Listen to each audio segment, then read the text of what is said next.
Hello, നമ്മൾ എവിടെയാ പോന്നേച്ചാ? പറ, എവിടെയാ പോന്നേ? അപ്പോൾ വാഴ ഫസ്റ്റ് കാണാത്ത അച്ഛനും വാഴ ഫസ്റ്റ് കണ്ടതായിട്ട് ഓർമ്മയില്ലാത്ത കഥ മര്യാദയ്ക്ക് ഓർമ്മയില്ലാത്ത അമ്മയും വാഴ 2 ഓൾറെഡി കണ്ട് ഞാനുമാണ് ഇന്ന് സിനിമ കാണാൻ പോകുന്നത്. യെസ് ഗൈസ്,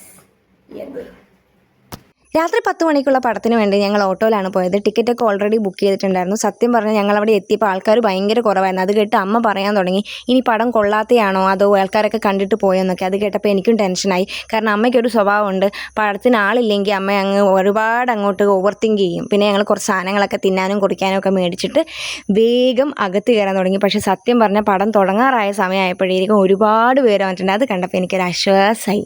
അങ്ങനെ ഞങ്ങൾ സാധനമൊക്കെ കൊണ്ട് പടത്തിന് വേണ്ടി സെറ്റായിരിക്കുകയാണ്. അങ്ങനെ പടം തുടങ്ങി.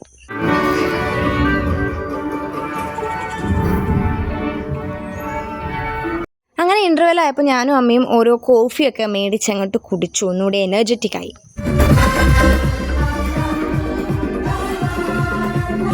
എനിക്കെന്തായാലും പടം 2 വട്ടവും ഭയങ്കരമായിട്ട് ഇഷ്ടപ്പെട്ടു. എന്താണെന്നറിയില്ല, നമുക്ക് ഒരുപാട് കണക്ട് ചെയ്യാൻ വേണ്ടി പറ്റുന്ന പോലെ തോന്നി.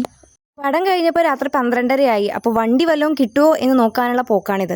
സമയം രാത്രി 12:55. കൂത്തുപറമ്പ് നഗരത്തിൽ വണ്ടിയും വള്ളവും ഇല്ലാതെ നമ്മൾ നിൽക്കുകയാണ്. അങ്ങനെ ഒരുപാടൊന്നും വെയിറ്റ് ചെയ്യേണ്ടി വന്നില്ല, നമുക്കൊരു ഓട്ടോ കിട്ടി. അങ്ങനെ നമ്മൾ വീട്ടിലേക്ക് പോവാണ്. പക്ഷെ വാഴ എങ്ങനെ ഉണ്ടായിരുന്നു? വാഴ പകുതിയും കണ്ടില്ല. സ്വാഭാവികമായിട്ട് അച്ഛനെ പടത്തിന് കൂട്ടിപ്പോയാൽ അച്ഛൻ സ്വാഭാവികമായിട്ട് ഉറങ്ങും എന്നുള്ളത് അതൊരു സത്യമായിട്ടുള്ള കാര്യം. ചെറിയ സമയം. ഓക്കെ, അമ്മ എങ്ങനെയുണ്ട്? അച്ഛനല്ലേലും പിള്ളേരുടെ സിനിമ ഒന്നും ഇഷ്ടപ്പെടില്ല. അമ്മക്ക് വർക്കായി. അമ്മക്ക് വർക്കാവുന്ന എനിക്കറിയായിരുന്നു. അങ്ങനെ രാത്രി ഒരു 1-1:15 ആയപ്പോൾ നമ്മൾ വീട്ടിലെത്തി ഗൈസ്. നമുക്കിനി ഉസാറായിട്ട് കിടന്നുറങ്ങാം.